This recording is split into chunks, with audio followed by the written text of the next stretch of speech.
যে আমরা আপনাদেরকে নিয়েই আমাদের এই সুন্দর বাংলাদেশটি নতুন ভাবে গড়তে চাই। গত 17 বছর এই স্বৈরাচার সরকার আপনাদের কাছ থেকে বিচ্ছিন্ন ছিল, এদেশের জনগণ থেকে বিচ্ছিন্ন ছিল। বাট বাংলাদেশ জাতীয়তাবাদী দল বিএনপি গত 17 বছর এই স্বৈরাচারের এত বাধা বিপত্তি, এত নির্যাতন নিপীড়ন সহ্য করেও আপনাদেরকে সাথে নিয়ে কিন্তু আমাদের এই স্বৈরাচারের পতনের যে আন্দোলন ছিল, যখনই কোনো দুর্যোগ মুহূর্ত আপনাদের সামনে উপস্থিত হয়েছে, বাংলাদেশ জাতীয়তাবাদী দল বিএনপি আপনাদের পাশে থেকে, সাধারণ মানুষের পাশে থেকে কাজ করেছে। সেই লক্ষ্য নিয়ে 5ই আগস্ট যখন বাংলাদেশ স্বৈরাচার মুক্ত হয়েছে, সেই 5ই আগস্টের পর থেকে আমরা আপনাদের পাশে থেকে আপনাদের সাথে বসে আলোচনা করে কথা বলে কিভাবে আমরা এই বাংলাদেশটিকে নতুন ভাবে গড়তে পারি, কিভাবে আপনাদেরকে সাথে নিয়ে কিভাবে আমরা একটি সুন্দর সমাজ গড়তে পারি, একটি সুন্দর বাংলাদেশ গড়তে পারি, সেই বাংলাদেশ গড়ার লক্ষ্য নিয়ে কিন্তু বাংলাদেশ জাতীয়তাবাদী দল বিএনপি আপনাদের পাশে থেকে সবসময় কাজ করে যাচ্ছে। এবং বিএনপি বিশ্বাস করে যে আপনারা হচ্ছেন বাংলাদেশের সকল ক্ষমতার উৎস। এদেশের জনগণ হচ্ছে বাংলাদেশের সকল ক্ষমতার উৎস এবং সকল বাংলাদেশি নাগরিক হচ্ছে এই বাংলাদেশের মালিকানার অধিকারী। সেই চিন্তা থেকে বাংলাদেশ জাতীয়তাবাদী দল বিএনপি সবসময় জনবান্ধব যে কার্যক্রমগুলো রয়েছে, আপনাদের জন্য যে কার্যক্রমগুলো রয়েছে, আপনাদের যে চাহিদা ভোটের অধিকার নিশ্চিত করার জন্য দীর্ঘ 17 বছর আমরা লড়াই করেছি, সংগ্রাম করেছি। আপনাদের উন্নয়নের জন্য, আপনাদের কল্যাণের জন্য আমরা গত 17 বছর ধরে আন্দোলন করেছি, সংগ্রাম করেছি। কারণ গত 17 বছর আপনারা দেখেছেন আওয়ামী লীগের স্বৈরাচারী ফ্যাসিস্টরা তারা বাংলাদেশের উন্নয়নের নামে শুধু তারা নিজেদের পকেটের উন্নয়ন করেছে, আপনাদের কোনো উন্নয়ন হয়নি। আজকে বাজারে যান, দ্রব্য মূল্যের যে ঊর্ধ্বগতি, যেখানে 3 বেলা স্বাভাবিকভাবে একজন নাগরিক হিসেবে আপনার অধিকার, সেই 3 বেলা আপনারা ঠিক মতো খেতে পারছেন না। কারণ দ্রব্য মূল্য এতটাই বেড়ে গেছে যেটা আপনাদের ক্রয় ক্ষমতার বাইরে চলে গেছে। এই ক্রয় ক্ষমতার বাইরে যাওয়ার অন্যতম কারণ হচ্ছে যে গত 17 বছর এই স্বৈরাচার সরকার সিন্ডিকেট করে এই দ্রব্য মূল্য বৃদ্ধি করে রেখেছে। এখনো সেই সিন্ডিকেটের হাতেই কিন্তু নিয়ন্ত্রণ এই দ্রব্য মূল্য। এই সিন্ডিকেট যদি না ভাঙা যায়, বাংলাদেশ স্বৈরাচার হাসিনা মুক্ত হয়েছে কিন্তু পরিপূর্ণভাবে স্বৈরাচার মুক্ত আমরা হতে পারিনি। বাংলাদেশের মানুষ গণতন্ত্রের জন্য যুদ্ধ করেছে, গণতন্ত্রের পুনরুদ্ধারের জন্য জীবন দিয়েছে, কিন্তু পরিপূর্ণ গণতন্ত্র এখনো প্রতিষ্ঠিত হয়নি। আমরা যদি সেই সিন্ডিকেট, সেই স্বৈরাচার বাংলাদেশে যদি গণতন্ত্র পরিপূর্ণভাবে প্রতিষ্ঠিত করতে চাই, তাহলে আমাদের একটি অবাধ সুষ্ঠু নির্বাচন প্রয়োজন।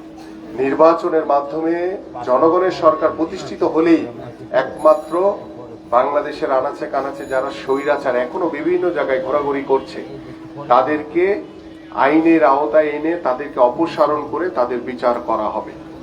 এবং বাংলাদেশের গণতন্ত্র তার প্রান্তে, আমরা কিন্তু গণতন্ত্র এখন পর্যন্ত পরিপূর্ণভাবে প্রতিষ্ঠিত হয়নি। একটি অবাধ সুষ্ঠু নির্বাচনের মাধ্যমেই সেই গণতন্ত্র পরিপূর্ণভাবে প্রতিষ্ঠিত হতে হবে। এবং আপনাদের আজকে যে সিন্ডিকেট গুলো, শুধু দ্রব্যমূল্য না, বিভিন্ন জায়গায় সেই আওয়ামী স্বৈরাচারের দোসররা এখনো সিন্ডিকেট করে বাংলাদেশের মানুষের উপরে বিভিন্ন ষড়যন্ত্র, বিভিন্ন প্রভাব বিস্তার করার চেষ্টা করছে। বাংলাদেশের ভিতরে একটি অস্থিতিশীল অবস্থা তৈরি করার চেষ্টা করছে। এই জন্য একটি নির্বাচিত সরকার দরকার। কারণ নির্বাচিত সরকার পারবে সকল সিন্ডিকেট মুক্ত করতে, সকল স্বৈরাচার মুক্ত করতে এবং পরিপূর্ণভাবে গণতন্ত্র প্রতিষ্ঠিত করতে। তাহলেই আপনাদের যে দ্রব্যমূল্য, আপনাদের যে মৌলিক চাহিদাগুলো রয়েছে, সেই চাহিদাগুলো পরিপূর্ণভাবে প্রদান করা যাবে, পরিপূর্ণভাবে প্রতিষ্ঠা করা যাবে। আমি আমার বক্তব্য দীর্ঘায়িত করব না।